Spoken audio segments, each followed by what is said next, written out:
Okay, so question 2 is asking us, it's saying a 50 Newton box is at rest on a horizontal surface. The coefficient of static friction between the box and the surface is 0.30, and the coefficient of kinetic friction is 0.10. A horizontal 20 Newton force is then exerted on the box. The magnitude of the acceleration of the box is something.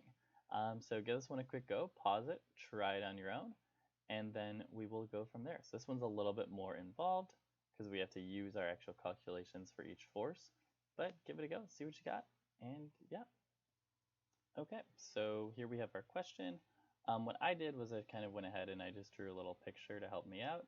So we're saying, okay, our box is sitting on a horizontal surface, it's at rest, and then we come along and we push it with a 20 Newton force. So we got a 20 Newton force and we have a box on a surface. So just like before, what I'm going to do is I'm going to circle my object, and I'm going to identify the points that are contacting my object so I can see, hey, what contact forces do I have acting on it? So it looks like I have contact between the floor and the box, and then I also have contact from this 20 Newton applied horizontal force. So then I can come over here and draw my force diagram. So I know that I have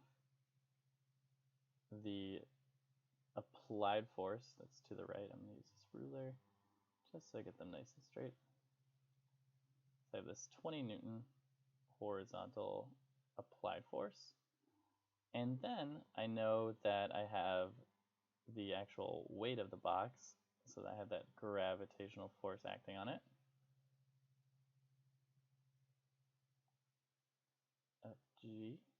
And actually I'm just going to call this F applied, FA, just for when I'm labeling stuff. I know that the surface, the floor, is contacting this box, and when we have contact with a surface, that could mean two forces. We know that it's definitely going to mean a normal force, so that acts perpendicular to the surface.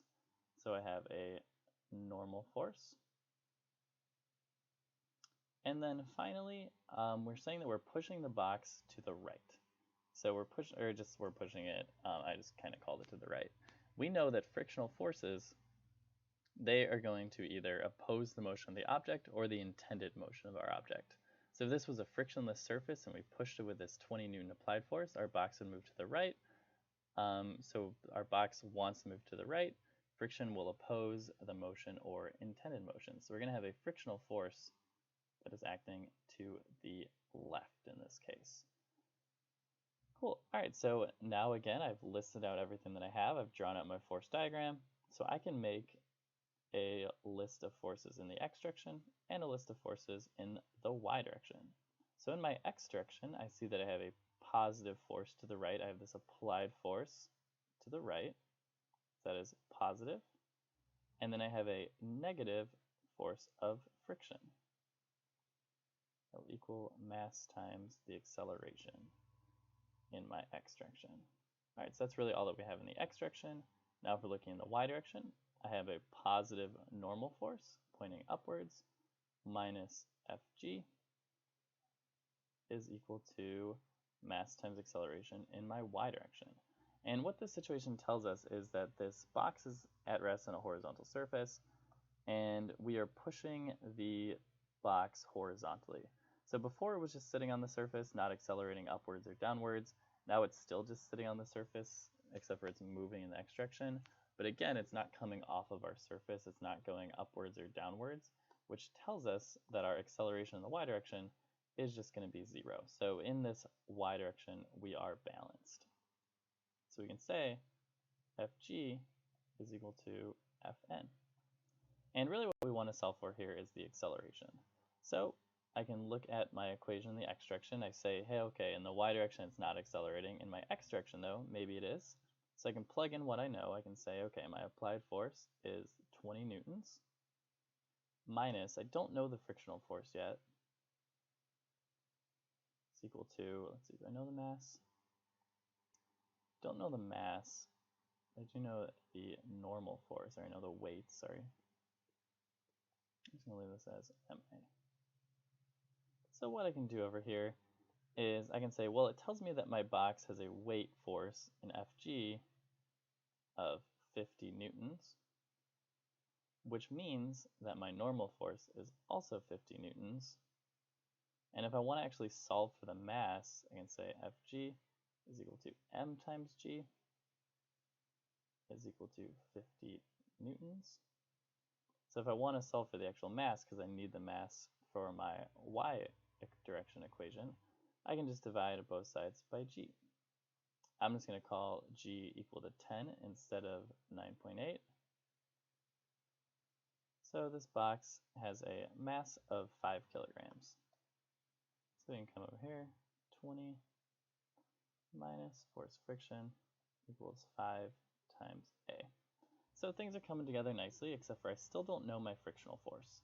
So what I have to do when I'm dealing with friction, this is a process we used before, something that we kind of got used to, is I have to figure out what is the maximum static friction, and has my total forces in this x direction, has it overcome the maximum static friction?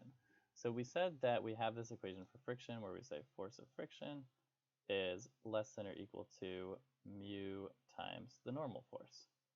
And when we're dealing with static, static is really what's using this inequality. Our static friction is really what cares about this inequality, because static friction can be any value that's less than or equal to this mu static times normal force, where mu static times normal force, the coefficient of static friction times normal force, is our maximum static friction. So let's find, in this case, what is our maximum static friction. So the maximum could be our coefficient of static friction,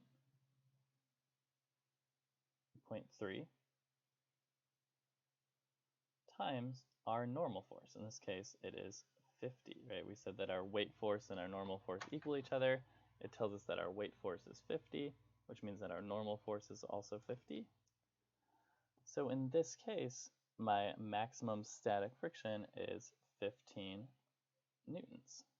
Now what I have to do is I have to check and see, oh, did I overcome this maximum? So we're pushing with an applied force of 20 newtons, which means we overcame this maximum static friction. We kind of made it over that hump. So that means that we're in the realm of kinetic friction. When we're dealing with kinetic friction, we said that this is just going to be an equality. It's not going to be one of those less than or equal, not going to be one of those inequalities. It's just going to be equal to the coefficient of kinetic friction times our normal force. So in this case, 0.1 times our normal force is 50. So we have a frictional force, a kinetic friction. We'll label it kinetic. So we have a kinetic friction of 5 newtons. So we know that we found that we're in the realm of kinetic, so we can say 20 minus 5 for our frictional force equals 5 times A. 15 equals 5A. And that means that our acceleration is equal to 3 meters per second squared.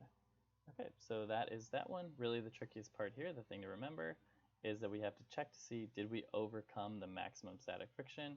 If we did with our push, in this case we were pushing with 20, so we overcame it, which means that we are then in the realm of kinetic friction. We have to use that constant kinetic friction value.